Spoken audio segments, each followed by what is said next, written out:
Boa noite, seja bem-vindo. Vamos celebrar ao Senhor. Jesus está contigo? Então, fique calmo, sereno e tranquilo. Calmo, sereno e tranquilo, sinto descanso nesse viver. Isso devo ao amigo que só por ele eu pude obter. Calmo, sereno e tranquilo, sinto descanso neste viver.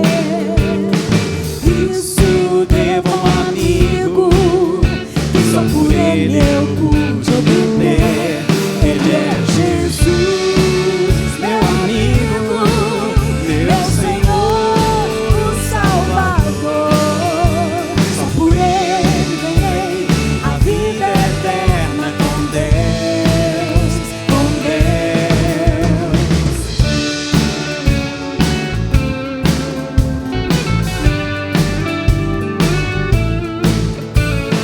Triste foi sua história, levado à cruz sem pecado algum.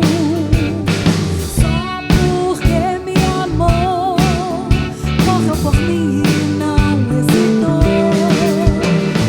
Triste foi sua história, levado à cruz sem pecado algum. Só porque me amou, morreu por mim e não hesitou.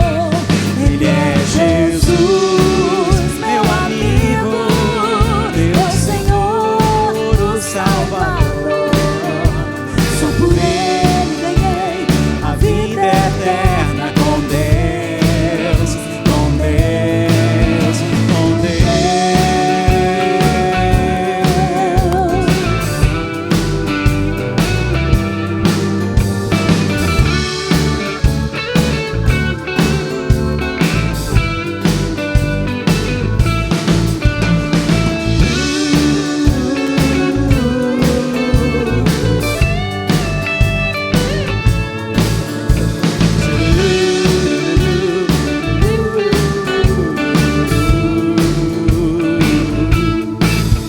Jesus, meu amigo, meu Senhor, o Salvador. Só com ele ganhei a vida eterna com Deus, com Deus. Jesus, meu amigo, meu Senhor, o Salvador. Só por ele ganhei a vida eterna com Deus, com Deus, com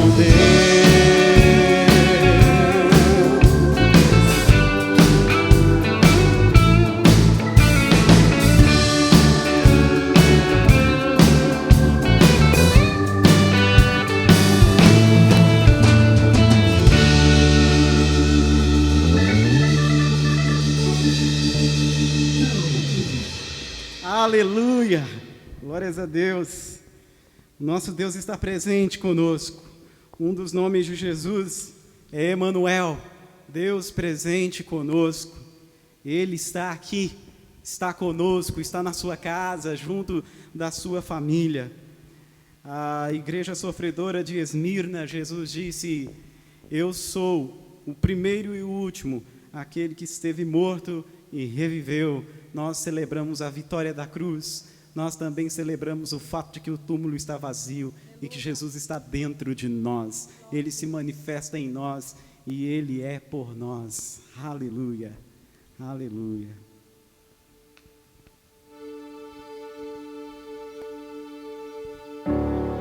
Digno é o Cordeiro que foi morto.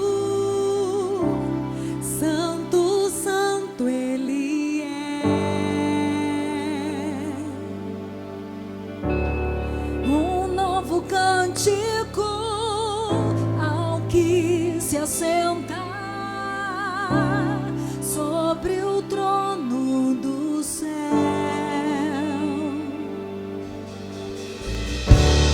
Santo, santo, santo, Deus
extasiado eu fico ao ouvir teu nome. Jesus, teu nome é força, é fôlego de vida, misteriosa água viva.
Eu canto louvores ao Rei dos Reis. És tudo para mim e eu te adorarei.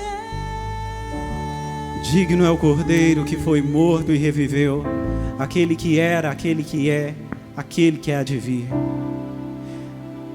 Nós nos prostramos diante do Senhor Jesus, pois Tu és santo, santo, santo, santo, de eternidade em eternidade. Tu és santo. Seja exaltado, seja engrandecido, Jesus querido, em nossos lares, em nossas famílias, em nossas cidades, na vida das nossas autoridades, nos nossos estados, no Brasil, na vida das nossas autoridades, Senhor. Com a dádiva perfeita que vem do Senhor, dê sabedoria para as nossas autoridades, Senhor. E tem misericórdia, Senhor. Aviva a Tua obra, aviva a Tua igreja. Pois nós não somos sustentados senão pela mão do Senhor Jesus. Que esse seja um tempo de avivamento, que esse seja um tempo de quebrantamento, e que nos 4 cantos do mundo se saibam que aquele que veio, foi morto na cruz, ressuscitou, é o Messias, o Salvador. Glorifica-te, Senhor, nas nossas vidas. Glorifica-te, Senhor, em nosso meio.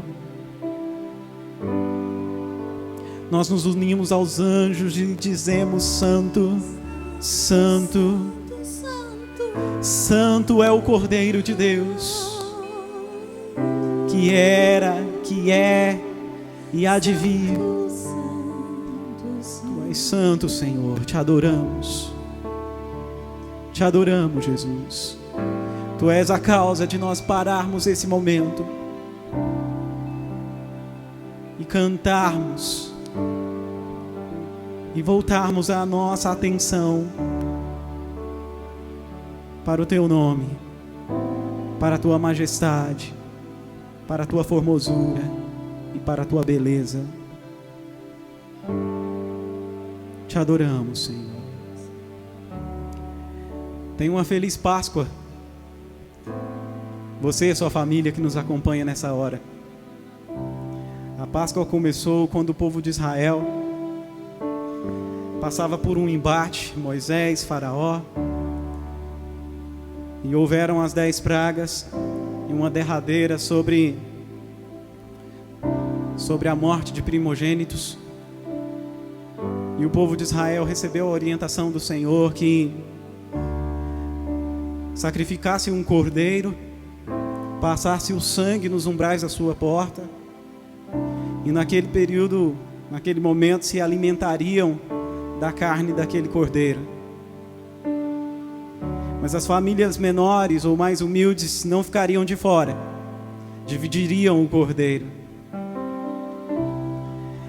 Nesse instante em que o agente da morte passou, mas não atuou na casa do povo hebreu, do povo de Israel, também foi um instante de generosidade. Nenhum dos filhos de Deus ficaram de fora. Houve essa partilha então da refeição.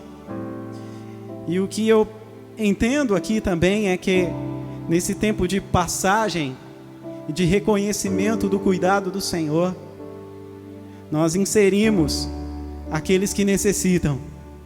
Nós inserimos aqueles que precisam. Nós não fazemos parte do povo que diz salve-se quem puder. Nós fazemos parte do povo que é salvo e é agente de Deus em acolher, abençoar e cuidar, partilhar e dividir. E esse era o momento da nossa celebração, e é momento da nossa celebração, de partilharmos. Se você tem condições de fazer partilha em prol da comunidade de fé, faça isso agora, através do Internet Bank. E nós vamos partilhar do que temos em prol dessa vida e dessa fé, e dessa fé que se move em amor. E sobretudo que esse seja um tempo de orações, um tempo de clamor e um tempo de generosidade, porque justiça na perspectiva bíblica não é dar para o homem aquilo que ele merece, e sim dar para o homem aquilo que ele precisa. Então esteja atento à sua volta, na sua rede de relacionamentos, esteja atento nas questões à sua volta, e seja levantado por Deus como um homem, como uma mulher generosa, que sinaliza o reino para a glória do Messias, que veio, morreu e ressuscitou, está à destra do Pai e está no meio do seu povo. Nós oramos, Senhor, apresentando a Ti os trabalhos, os empreendimentos, as negociações do Teu povo. Oramos pelo pai de família, oramos pela dona de casa, pelo aposentado, pelo pensionista, o comerciante, o empreendedor, o profissional liberal, os caminhoneiros. Oramos apresentando as nossas atividades a Ti, que são para Te glorificar, abençoando pessoas. Nós apresentamos a Ti, Senhor, a voluntariedade que leva os Teus filhos a repartirem, a contribuírem. E assim como naquele momento em que o agente da morte atuou, mas não houve morte onde o povo hebreu estava, porque confiava no Senhor e fazia conforme a Tua palavra, e que havia partilha, Senhor, nenhuma família que cria ficou de fora disso. Nós pedimos ao Senhor, cremos em Tuas palavras e em Tuas promessas, que o Senhor nos abençoe a cada dia, que possamos reconhecer o pão, o sustento do Senhor, e que possamos, Pai, ser abençoados, que o Senhor abençoe a sementeira do Teu povo, e que possamos continuamente Te dar glórias, com atos de generosidade. Em nome de Jesus, nós oramos e declaramos a bênção do Senhor sobre a vida de cada um dos Teus filhos, em nome de Jesus, para a glória de Deus, que assim seja. Amém e amém. Deus te abençoe em nome de Jesus.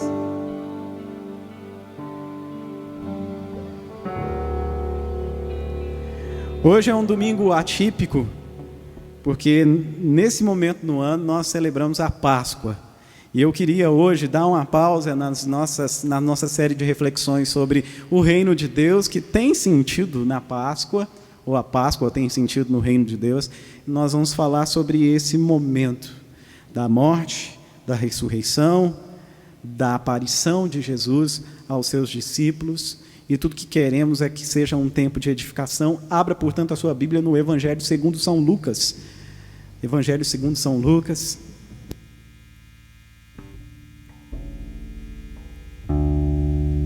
Agradecer aqui, além dos nossos irmãos que têm nos abençoado a cada domingo no período de louvor, hoje contamos com a presença da pastora Carmen, que juntamente do seu esposo, o pastor Devair, estão cuidando do rebanho do Senhor lá no Las Palmas. Las Palmas para Jesus. Deus vos abençoe. Evangelho segundo Lucas, capítulo 24. Lucas, capítulo 24. Você encontrou o texto bíblico? Você tem a Bíblia em mãos, no seu smartphone. Pare esse momento com a sua família para a gente fazer essa reflexão. Não saia agora desse canal, desse momento, dessa rede onde estamos. A gente é muito tentado com o aparelho de celular a ficar mexendo aqui, mexendo acolá. Que a gente pare para refletir nas Escrituras nesse tempo agora. Evangelho segundo São Lucas, capítulo 24. Eu vou ler com vocês a partir do verso de número 21. Melhor, a partir do verso 13. Tá ok? Evangelho segundo Lucas, capítulo 24, a partir do versículo 13. Nesse mesmo dia, domingo, dois dos discípulos, seguiam para um povoado chamado Emaús, distante de Jerusalém, 60 estádios, cerca de 11 quilômetros. E iam comentando tudo o que havia acontecido. Enquanto comentavam e discutiam, o próprio Jesus se aproximou e começou a acompanhá-los. Mas os olhos deles estavam como que fechados, de modo que não o reconheceram. Então ele lhes perguntou: do que vocês estão falando pelo caminho? Eles então responderam tristes. Pararam tristes e um deles, chamado Cleopas, respondeu: és tu o único visitante em Jerusalém que não sabe das coisas que ali aconteceram nesses últimos dias? Ele lhes perguntou: quais? E eles responderam: as que dizem a respeito de Jesus, o Nazareno, que foi profeta, poderoso em obras e palavras diante de Deus e de todo o povo. Como os principais sacerdotes e as nossas autoridades o entregaram para ser condenado à morte e o crucificaram. Nós esperávamos que fosse ele que traria redenção a Israel. Além disso, já faz 3 dias que essas coisas aconteceram. Também é verdade que algumas mulheres do nosso meio nos encheram de espanto, pois foram de madrugada ao sepulcro dele e, não achando o corpo, voltaram afirmando ter tido uma visão de anjos que diziam que ele está vivo. Alguns dos que estavam conosco foram ao sepulcro e confirmaram o que as mulheres haviam falado, mas não o viram. Então ele lhes disse: ó tolos, que demorais a crer no coração e em tudo o que os profetas te disseram? Acaso Cristo não tinha que sofrer essas coisas e entrar na sua glória? E, começando por Moisés e todos os profetas, explicou-lhes o que constava a seu respeito em todas as Escrituras. Quando se aproximaram do povoado para onde se dirigiam, Jesus fez como quem ia à frente, adiante. Eles, porém, insistiram: fica conosco, pois já é tarde, o dia está terminando. Então entrou para ficar com eles. Estando com eles à mesa, Jesus pegou o pão e o abençoou, e partindo o distribuía. Então os olhos deles foram abertos, e o reconheceram, e ele desapareceu de diante deles. E disseram uns aos outros: acaso o nosso coração não ardia pelo caminho, quando ele nos falava e nos abria as Escrituras?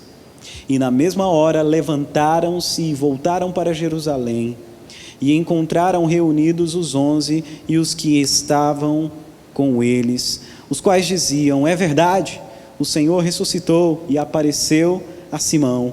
Então os dois contaram o que havia acontecido no caminho e como reconheceram no partir do pão. Nós também queremos te reconhecer, Jesus. Nós também queremos viver essa comunhão, essa relação próxima contigo. Abra os nossos olhos também nessa noite. É o que te pedimos, para a glória do teu nome. Fala conosco, Deus, a cada uma das pessoas que voltam a sua atenção de forma integral agora. Fala, Senhor, em nome de Jesus, nós pedimos a Ti. Amém. Amém. Eu tenho 36 anos de idade e pelo menos 35 deles da minha história se confundem com um ambiente de igreja. Acho que todo mundo que faz parte de serviço em igreja nunca imaginou fazer celebrações e cultos com um templo vazio, com um prédio vazio, com um auditório vazio.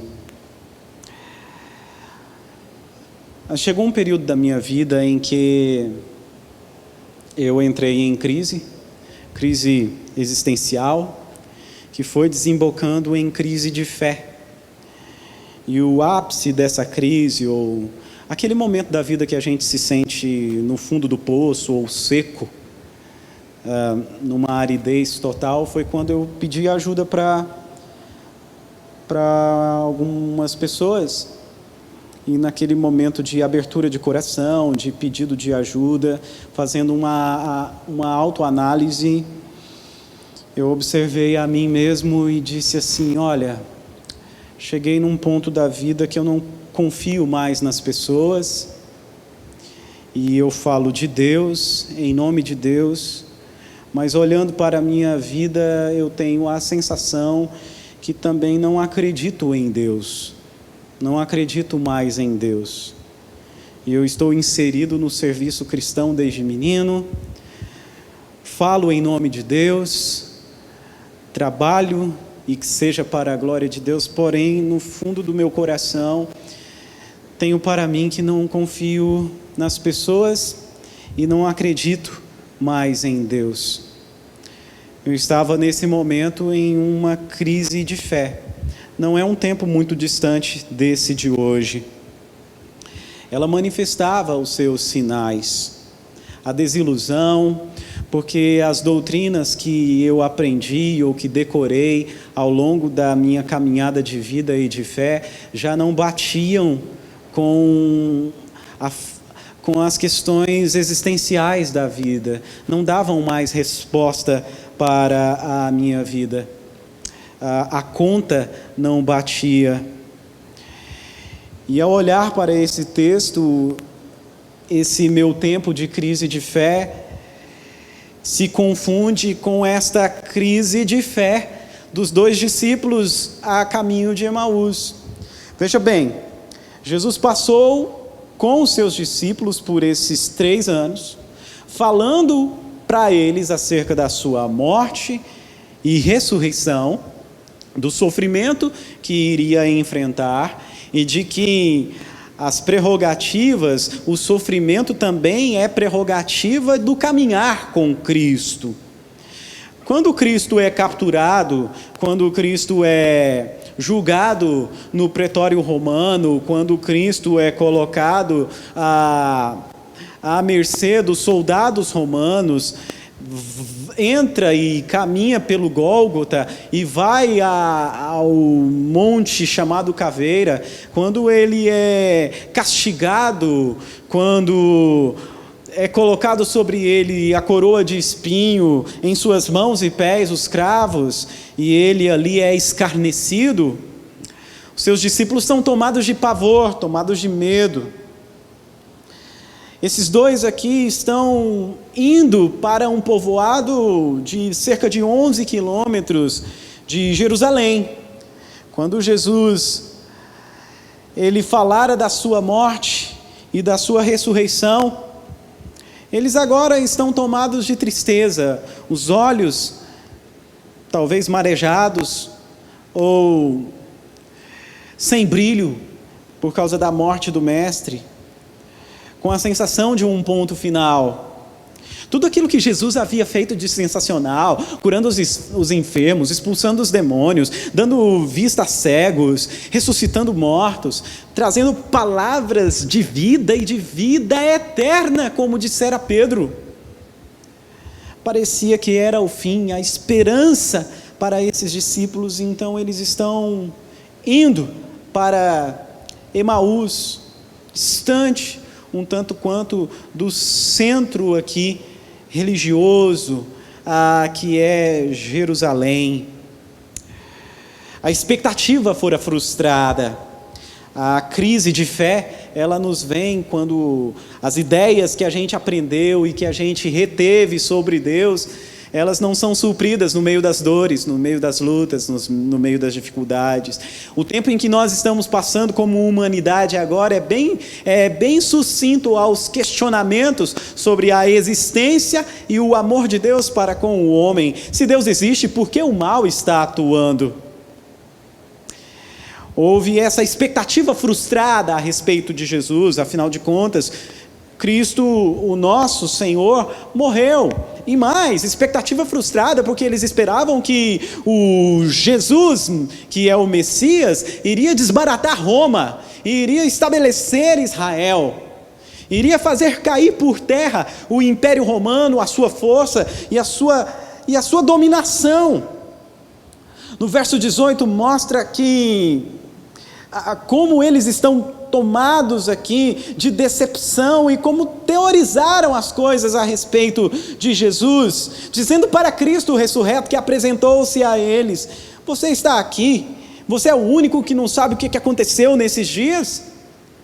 Aquele que os profetas e Moisés falavam sobre ele morreu, e isso já faz 3 dias, e portanto foram tomados da vontade de desistir, seguindo para Emaús, a 11 quilômetros de Jerusalém, naquela noite sombria, que João da Cruz chama de noite escura da alma, aquele momento da vida em que tudo está indo de mal a pior, e a gente se sente encurralado, como se tivéssemos apenas uma opção: desistir, não dá mais, vamos retroceder.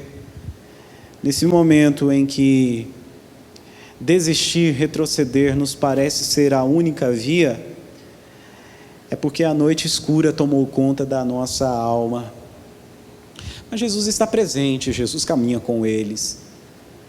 Jesus, inclusive, se faz presente na nossa vida, naqueles momentos em que a gente ora e tem a sensação que a nossa oração não bateu no teto e voltou. Você já teve esse tipo de sensação? De ajoelhar, de bater seu joelho no chão, orar, e de repente levantar a cabeça e falar: oh Deus, aí não, né? Eu estou aqui falando, e o Senhor não está nem aí. Cadê o Senhor? Aquela sensação de que está sendo inútil. Ou você também já não teve aquelas paranoias do tipo assim: será que tem esse negócio mesmo no fim da vida de céu e inferno, Deus? Será que existe mesmo? Nesses momentos, inclusive nesse tempo de paranoia ou de crise, Jesus está caminhando conosco. Ele continua presente com a gente. Enquanto eles vão falando das suas frustrações, Jesus vai caminhando com esses dois. E aí Jesus começa a falar. Jesus começa a ensinar-lhes e trazer à sua memória o que fora dito por Moisés, pelos profetas. E enquanto Jesus vai falando de Moisés, dos profetas, de como anunciavam, a sua voz vai entrando pelos ouvidos, ganhando um lugar de acolhimento no coração daqueles 2 discípulos. E depois eles vão até dizer assim: olha, quando ele falava, os nossos corações ardiam. Na minha caminhada de fé e de frustrações, com pessoas, comigo mesmo principalmente, e transferindo isso para Deus, eu percebi que estava saindo da crise de fé quando meu coração começou a arder outra vez. Talvez seja esse o sentido de Jesus falar para a igreja de Éfeso que a doutrina deles era corretíssima, mas eles haviam perdido o seu primeiro amor. No afã do zelo, perderam o sentido da prática. E Jesus vai falando e a sua voz vai ecoando na mente, vai chegando ao coração. Dallas Willard diz que a principal maneira como Deus fala conosco é através de pensamentos e sentimentos que são nossos, mas não têm origem em nós. Pensamentos que nos ocorrem, que são nossos, mas que têm origem no Senhor. E Ele vai falando conosco, e Ele vai nos tratando a mente, ao coração, aquecendo nosso coração, trazendo ânimo para nós. As consequências da crise de fé são a gente deixar de acreditar em um Deus infantil, em um Deus de faz de conta, em um Deus que tem muito mais a ver com Disneylândia do que um Deus que nos fortalece no momento do deserto, um Deus que nos guia a despeito das nossas fraquezas, um Deus que nos levanta, um Deus que nos acolhe, um Deus que nos dá o pão quando tudo que a gente quer é morrer, um Deus que nos sustenta das maneiras inimagináveis e improváveis.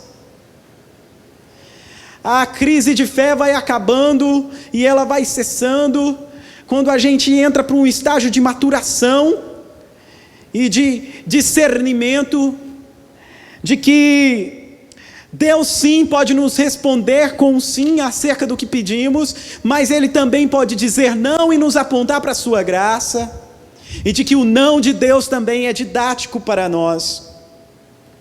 O que faz então essa voz do Senhor ao nosso coração, ela traz os afetos de volta, ela traz o sentimento de volta, ela traz o fervor de volta. Salvo engano, foi Jonathan Edwards, reconhecendo a presença de Deus na sua vida, que abraçou no pescoço do seu cavalo e chorou copiosamente, reconhecendo a presença do Senhor, reconhecendo o amor do Senhor. A voz do Senhor, diz o Salmos 29, ela é poderosa, e no templo de Deus tudo diz glória, glória, glória. A voz do Senhor, que é como trovão, também ela é mansa, suave, acalentando a nossa alma. E a gente vai percebendo que crise de fé não é exatamente crise de fé, é crise de crença. É crise nas crenças que a gente tem de Deus, nas ideias que a gente obteve ao longo da vida de Deus. E aí a gente tem a chance de amadurecer ao ouvir a voz do Senhor. Como é e acerca de que Jesus falou com esses dois discípulos. Ei, prestem atenção. Vocês estão dizendo dessas coisas todas, mas vocês são tolos. Vocês estão demorando a crer no coração sobre o que os profetas disseram acerca do Messias. Ele iria sim morrer. Ele iria sim padecer. E Jesus vai apresentando e ele vai levando os seus discípulos de volta para as Escrituras. Nos meus momentos de crise de fé, e acredito que para todos nós, é imprescindível que a gente volte a ler a Bíblia. Nós estamos repletos de pensamentos filosóficos contemporâneos e de ideologias. Nós estamos cheios de conceitos. Eles nos são apresentados de diversas maneiras. E conceitos que um distorce do outro são vários. São muitos os mestres nos dias de hoje com a tecnologia à nossa disposição. São muitos os conceitos. Mas em meio à crise de fé, nós temos a palavra de Deus, a Bíblia pura e simples. Voltarmos-nos para ela, ler os evangelhos novamente, ler a criação novamente, a lei novamente, os profetas, a poesia, a história da igreja, ler agora sem pressupostos, ler tendo por primícia que a Bíblia interpreta a Bíblia, que o Novo Testamento interpreta o Velho Testamento, e que há um cordão de ouro que amarra as Escrituras que diz a respeito do Cristo, que viria em forma de carne, que se manifestaria na história, que morreria e ressuscitaria. Jesus vai falando sobre eles, vai levando-os de volta às palavras dos profetas. Ei, os profetas já não diziam isso, Moisés já não dizia isso, e ele vai trazendo os seus discípulos para as Sagradas Escrituras, para a palavra revelada. E nesse período eles chegam numa casa. Tá legal te ouvir, então não vai embora não, entra aqui, vamos comer. E os seus olhos foram abertos enquanto eles se preparavam para a refeição. Jesus pegou o pão, repartiu, deu graças. Certamente esses dois se lembraram daquela quinta-feira em que Jesus também pegou o pão, deu graças, repartiu, pegou o cálice, disse: isto é o meu corpo, esta é a nova aliança no meu sangue. Se lembravam desse momento em que, via de regra, a gente tem com a família da gente, do assentar na mesa que coloca todo mundo olho no olho, e não tem mais espaço aqui para entretenimento, a não ser para o alimento, para a conversação, para dizer como foi seu dia, como foi sua aula, como foi a jornada de trabalho hoje, quais foram as experiências, e a família assim se edifica. O poder da mesa. Foi a mesa que eles reconheceram que o Jesus da arena era o Jesus da intimidade. O que eles tinham na mente até então eram os poderes do Senhor Jesus ao fazer coisas exponenciais e maravilhosas diante da multidão, curando enfermos, libertando cativos, expulsando demônios, dando vista a cegos, limpando os leprosos, ressuscitando mortos, andando sobre água. Eles lembravam do Jesus da arena, mas também foi diante de uma grande plateia que Jesus morreu na cruz. Eles lembravam do Deus poder, mas agora eles têm a oportunidade de reconhecer o Deus amor. François Varillon, ele diz que Deus não é um poder amoroso, Deus é um amor todo-poderoso.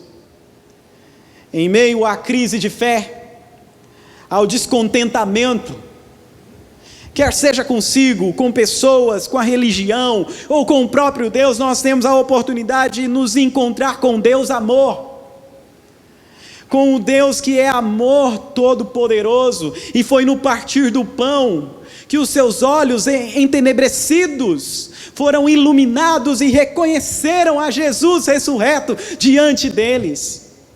E aí houve ânimo, houve força, houve alegria, mas Jesus desapareceu.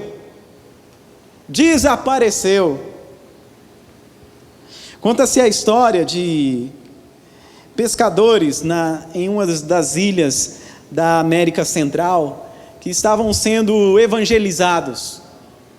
E chegaram nessa parte do evangelho que fala desses dois, e um deles perguntou: mas Jesus desapareceu diante deles?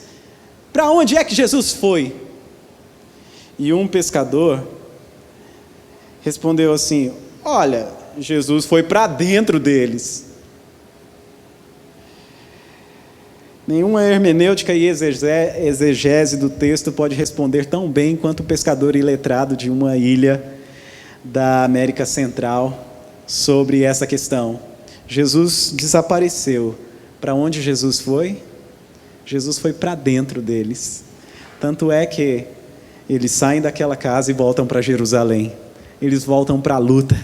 Eles voltam para a peleja, mas voltam cheios de Jesus. Eles voltam para o lugar de onde não deveriam ter saído. E falam um com o outro sobre essa maravilha e compartilha com os demais naquela casa sobre a presença de Jesus diante deles. É Páscoa, é momento de reflexão, mas é Páscoa, é momento de restauração. É Páscoa, é momento da gente deixar de ser hipócrita, derramar a nossa alma diante do Senhor, e inclusive as nossas dúvidas, incertezas, dores e incontentamento. Mas é Páscoa, é momento de nós nos encontrarmos com o Cristo ressurreto. É Páscoa, é momento da gente ter o Cristo ressurreto dentro em nós. É Páscoa, num momento de isolamento social. Mas nesse momento de isolamento social, a gente pode repartir do pão. É Páscoa, é momento da gente ter Jesus dentro da gente e a gente cumprir a nossa missão. Eu queria te convidar, com os olhos espirituais abertos, percebendo o Deus amor, o Deus amoroso, que é todo-poderoso, agindo na sua intimidade e te levantando para viver a sua verdade, a verdade dele, que dura para sempre. Queria te convidar a orar nesse instante. E seja lá qual for o seu dilema, o seu problema, a sua dificuldade e a sua bronca, inclusive se você tiver bronca com Deus, por causa da ideia que você tem com Deus, eu queria te convidar a derramar sua alma diante dele e a celebrar Cristo presente em nós, aquele que morreu, ressuscitou e se faz presente em nós. Vamos orar ao Senhor. Te adoramos, Jesus. Os nossos dilemas, os nossos problemas, as nossas dores, as nossas aflições, as nossas questões, todas são apresentadas diante de Ti. Leva-nos a sermos cheios novamente da Tua Palavra, independente dos conceitos, quer sejam pessoais, filosóficos e até mesmo teológicos, doutrinários. Que a nossa humanidade ganhe sentido em entendermos o Teu amor, o Teu cuidado, o Teu favor. Jesus, abraça as nossas famílias com os Teus braços de amor. Faz os nossos olhos brilharem outra vez, Senhor. Repouse em nós a Tua paz e a certeza de que o cumprimento da nossa missão dá glórias ao Senhor, e que possamos enfrentar e lidar com os ônus, com as contingências e com os dilemas de sermos o povo do Senhor na face da terra. Pai, que os nossos pés estejam no chão, que os nossos corações estejam no céu, e que nós sejamos esse povo que enfrenta as arenas da vida, sabendo quem Tu és, vivendo para Ti, glorificando a Ti. Enche o nosso coração com mais do Teu amor, Senhor, com mais do Teu perdão,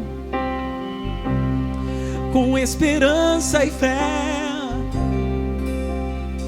com alegria, Senhor, de ser de Ti, de viver pra Ti, Senhor. Te adoramos, Jesus, pois Tu és a nossa Páscoa, Senhor.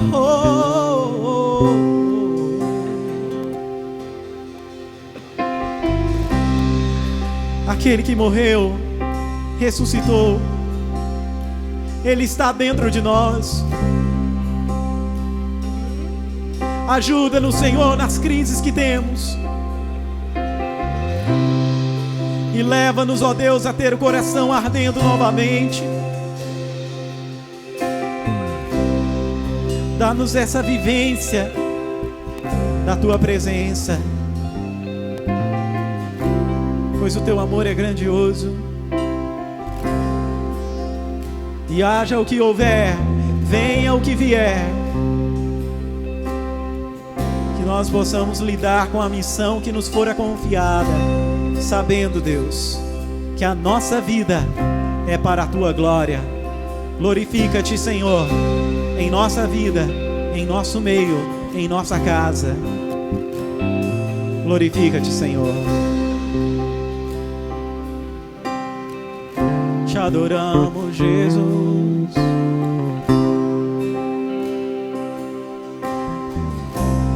Deus enviou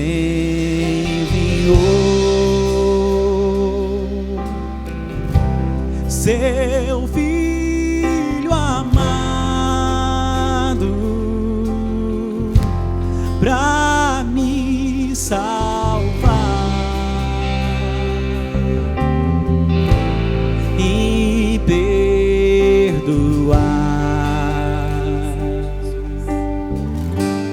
Na cruz morreu por meus pecados, mas ressurgiu e vivo com o Pai está. Porque Ele vive, posso crer no amanhã. Porque Ele vive, temor não há.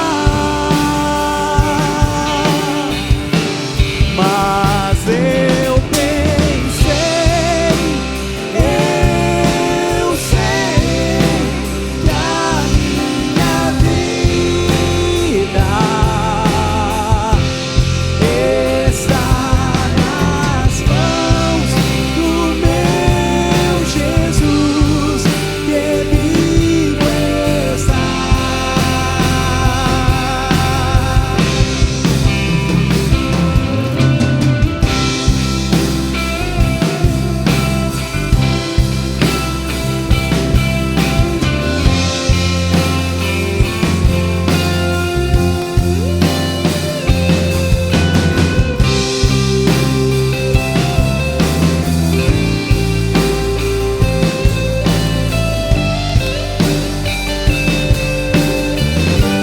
Mas eu pensei, eu sei que a minha vida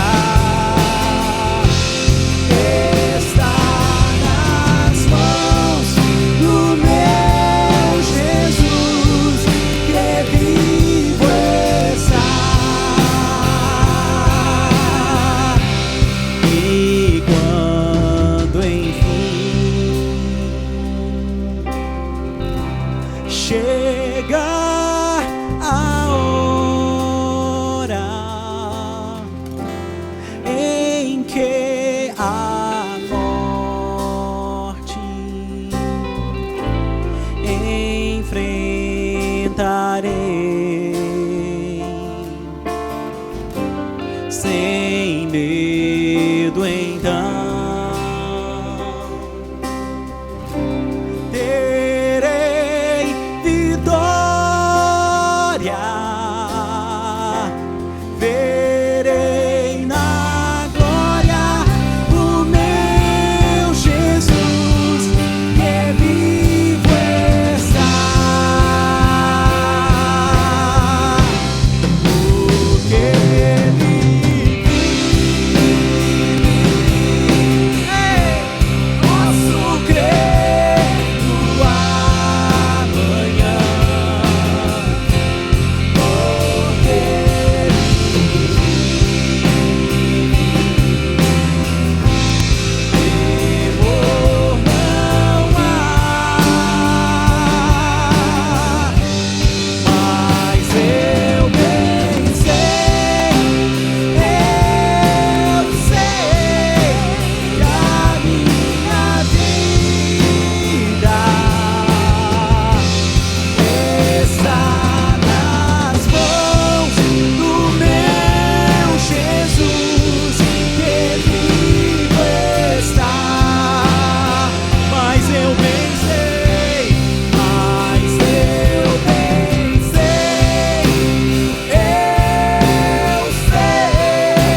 Deus abençoe você, a sua casa, a sua família. Feliz Páscoa. Que o amor de Deus, a graça de nosso Senhor e Salvador Jesus Cristo, a comunhão e consolo com o Espírito Santo seja sobre vocês, sobre a igreja do Senhor espalhada na face da terra, hoje e sempre. Amém. Deus abençoe você. Tchau.